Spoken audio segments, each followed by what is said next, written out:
Oi pessoal, nessa aula a gente vai falar de área do quadrado. Tá lá na página 254.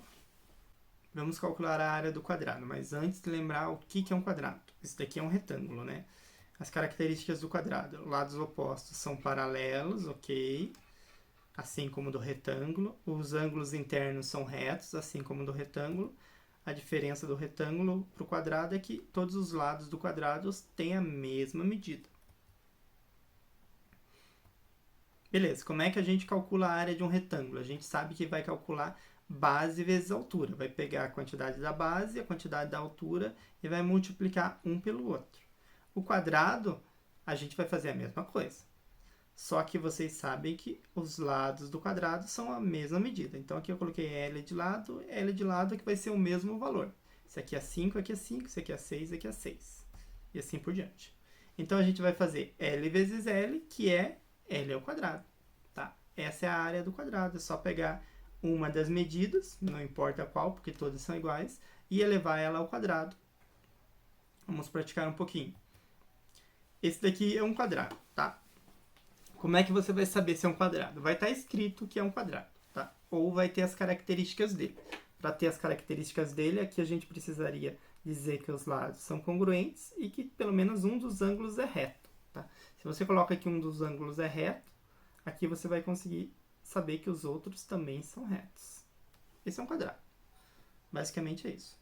Como é que a gente resolve a área do quadrado? 2,5 ao quadrado. 2,5 vezes 2,5 vai dar 6,25.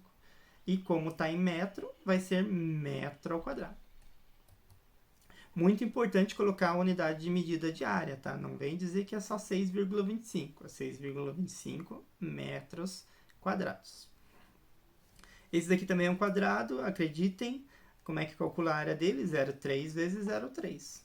0,3 vezes 0,3, 0,09.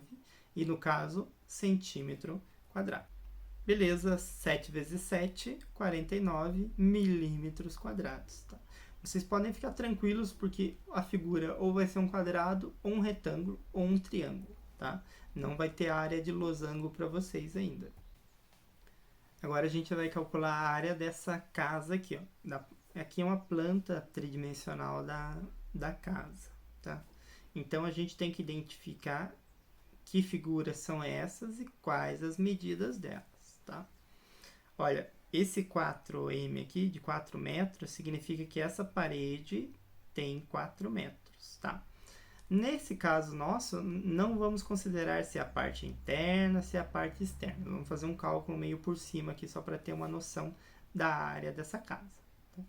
Então, daqui até aqui vai ter 4 metros, e daqui até aqui, eu não sei, porque não está escrito aqui. Se eu ver, bom, eu imagino que isso seja um retângulo, você também deve estar pensando isso, né? Aqui também não tem a medida. Então, eu vou procurar em outro lugar, tá aqui, ó, 3 metros. Então, aqui mede 3 metros, aqui 3 metros e aqui 3 metros. Uma boa saída para a gente resolver esse problema era transformar tudo isso aqui em um desenho plano, para ficar mais fácil. Então, vou pegar o banheiro, que mede 2 por 2, vou colocar aqui. Esse quarto que mede 3 por 3, tá aqui. Esse 2 até aqui é a parte do banheiro só. Esse outro quarto que mede 4 por 3, que é esse 3 aqui, ó. A sala que mede 4 por 3, que a gente viu. E a cozinha aqui que mede 3 por 3. Se eu juntar tudo isso daqui e calcular as áreas, será que eu resolvo o problema? Não, ó, tá faltando essa área do corredorzinho aqui, ó. Então, tem que tentar descobrir quanto que mede esse corredor. Você pode ver que se aqui mede 3, aqui mede 3, e como esse pedaço mede 2, então aqui vai medir 1. E aqui do lado vai medir 2. Então, esse seria um jeito de resolver esse problema, mas tem um jeito mais simples ainda de resolver. Ó. É só eu juntar toda a imagem. Em vez de eu calcular 1 por 1, eu vou considerar isso daqui como um retângulo só, que mede 3 por 7. e esse outro retângulo, retângulo que mede 3 por 9. 9 porque é a soma desses três aqui, tá? Beleza, então eu só vou ter que calcular a área dessas duas figuras em vez de calcular de várias outras figuras ao mesmo tempo. 3 vezes 7, que dá 21, e 3 vezes 9, que dá 27. Somando isso daqui, eu tenho 48 metros quadrados. Tá? Vejam, eu juntei a área de quadrados com retângulos e virou um retângulo, tá? 2 retângulos no caso. Essa é a parte que é muito importante para vocês, fazer a composição de figuras planas, tá? Nada impede que vocês fizessem outra composição aqui, por exemplo, juntar isso daqui. Só que em alguns momentos não vai ser possível, ou vai dar muito mais trabalho. Então, pense em uma, duas ou mais alternativas para calcular a área quando vocês tiverem alguma situação desse tipo, tá? E por hoje é só, por essa aula é só. Até a próxima!